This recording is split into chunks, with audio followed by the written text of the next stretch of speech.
وصفة مميزة جدا لكيكة الليمون، لو جربتوها مرة مش هتبطلوا تعملوها.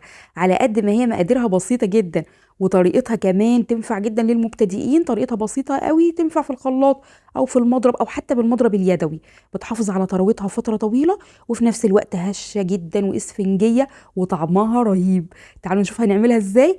قبل ما نبدأ، معاكم امل حسن، قناة اوبن بوفيه. ما تنسوش تعملوا لايك للفيديو ده وشير، وتعالوا نشوف طريقة الكيك. هبدأ بتجهيز المكونات الجافة. معايا كوبايتين وربع دقيق. الكوباية اللي أنا بستخدمها 250 ملي. بضيف لهم معلقة كبيرة كاستر. الكاستر حلو جدا، بيدي هشاشة للكيك ولون أصفر جميل جدا.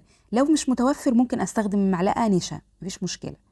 ضفت كمان معلقة كبيرة بيكنج باودر وذرة ملح، اللي هو الباكو اللي بيبقى 15 أو 16 جرام بيكنج باودر ده.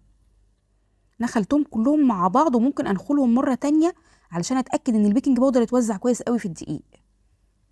هنا بقى معايا 3 ليمونات، لازم اغسلهم كويس علشان هاخد البشر بتاعهم، وابشر بالمبشره اللي هي عيونها ضيقه دي، علشان ما انزلش جزء من القشر بتاع الليمون اللي هو بيبقى مر. الجزء الابيض ده بيبقى مر جدا، هيمرر الكيك كله. فنخلي بالنا نبشر الطبقه الرقيقه اللي فوق دي البسيطه جدا، حوالي معلقه صغيره من بشر الليمون. بضيف لهم بقى كوبايه من السكر، وابدا اخلطهم كويس قوي بالسباتيولا، بحيث ان انا اطلع الزيوت اللي في بشر الليمون. بتلاقي بقى السكر كله ريحته بقت ليمون، ريحته بتبقى جميله جدا وبيدي ريحه حلوه قوي للكيك. فمهمه الخطوه البسيطه دي. بضيف لهم بقى 3 بيضات بدرجه حراره المطبخ. سواء هنعمل الكيك ده في الخلاط او بالمضرب او حتى بالمضرب اليدوي، نعمل بنفس الترتيب اللي انا عملته ده. معلقه صغيره فانيليا، ونص كوبايه زيت، وربع كوبايه زبده. الزبده بتدي ريحه حلوه، غير كده كمان بتحافظ على طراوه الكيك فتره طويله. يعني لو هتسيبي الكيك في علبه بره التلاجة بيقعد معاكي حوالي 4 ايام ولا حاجه، طري جدا بسبب اضافه الزبده. لكن ممكن طبعا نستخدم التلات ارباع كلها زيت، مفيش مشكله. نضرب برضو كويس قوي. موضوع ان انا اضرب بالتدريج ده بيدخل هوا معايا وبيخلي الكيك هش جدا. ضفت بقى 3 معالق كبار عصير ليمون وتلات ارباع كوب حليب. انزل بقى بالدقيق. ممكن برضو نكمل بالمضرب عادي، مفيش مشكلة، وممكن ان انا استخدم الاسباتيولا او المضرب اليدوي، اسهل جدا ان انا افك الكلكعة بتاع الدقيق بالمضرب اليدوي ده. الكيك ده بسيط قوي، على قد ما هو طريقته سهلة جدا بتطلع نتيجته هايلة. معايا بقى صينية مقاس 25 بدهنها كويس جدا.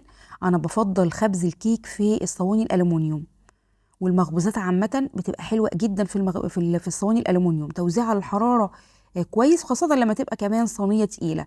المهم ان انا بطنها كويس بالزبدة، وكمان ارش رشة من الدقيق، علشان الكيك ده سايل شوية، فمحتاج ان هو ان الصينية تتبطن كويس جدا.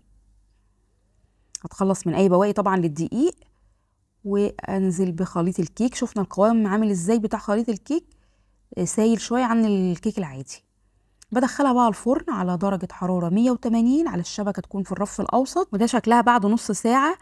لقيتها لسه محتاجة شوية تاني، فسبتها 10 دقايق تاني، وبعدين اختبرتها بعود شيش، لقيتها استوت، فولعت لها الجريل حوالي دقيقتين 2 بالظبط. وطبعا الجريل تبقى هادية جدا، بوطي لها النار علشان ما تتحرقش، لان هي الوش بتاعها حساس جدا، بتاخد لون بسرعة. بسيبها بقى 5 دقايق تبرد، وبعدين ابدا ان انا اقلبها. بسلك الجوانب شويه. طبعا هي سالكه يعني، لان احنا مبطنينها كويس، طالما مبطنينها بالدقيق بتبقى سالكه قوي. وبقلبها على شبكه لغايه ما اجهز الصوص اللي انا هصبه عليها. هي طبعا شكلها حلو قوي. ممكن تتقدم كده من غير اي صوصات ومن غير اي حاجه، لكن هي سكرها خفيف شويه. لو انتوا هتقدموها من غير صوصات ممكن تزودوا السكر ربع كوبايه. تعالوا بقى نعمل جليز سريع كده. عبارة عن نص كوباية سكر بودرة، معلقة كبيرة حليب، ومعلقة كبيرة عصير ليمون. ممكن طبعا نخلي الكمية كلها عصير ليمون لو احنا عايزين طعم قوي لعصير الليمون. وممكن نقدم معاها اي صوصات احنا حابينها. يعني انا قبل كده قدمت معاها صوص كريم شانتيه. ضربت الكريم شانتيه وسيحتها على النار، دفتها يعني، فعملت صوص وقدمته مع كيك الليمون، كان حلو قوي. ده القوام حلو جدا. ابدا اضيفه ويكون الكيك لسه دافي علشان يتوزع معايا بسهوله. صبيه بشكل عشوائي، احنا كده كده هندهنه على الكيك. بيدي طعم حلو جدا وقوام كمان مقرمش للكيك من بره. نفس الجليز ده احنا بنعمله للدوناتس، بس بيبقى مش بنضيف له عصير ليمون طبعا. ابدا ادهنه بفرشه او بالسباتيولا. لو حسيتي ان هو نشف معاكي قبل ما يدهن كويس، بلي السباتيولا او الفرشه بالحليب او بعصير الليمون وابداي سيحيه كده، هيتظبط معاكي. بشر ليمون خفيف جدا، واي تزيين نحبه واي صوص نحبه، ويتقدم طبعا جنب الشاي بالليمون او جنب القهوه.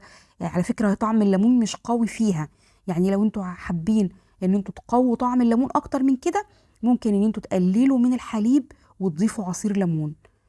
لكن انا شايفه ان هي طعمها مناسب جدا مع الجليز ده، طعمها تحفه. لازم تجربوا الكيك ده. لو حبيتوا تحتفظوا بيه فتره طويله، حطوه في علبه في التلاجة، في الفريزر قصدي، زي ما بنعمل في الكيكات، زي ما احنا متعودين ان احنا نحفظ الكيكات دايما بتتحفظ في الفريزر.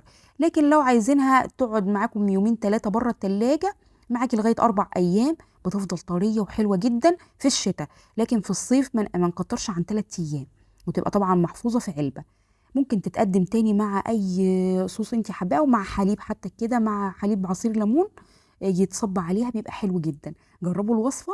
ما تنسوش تعملوا لايك للفيديو وشير، والسلام عليكم ورحمه الله وبركاته.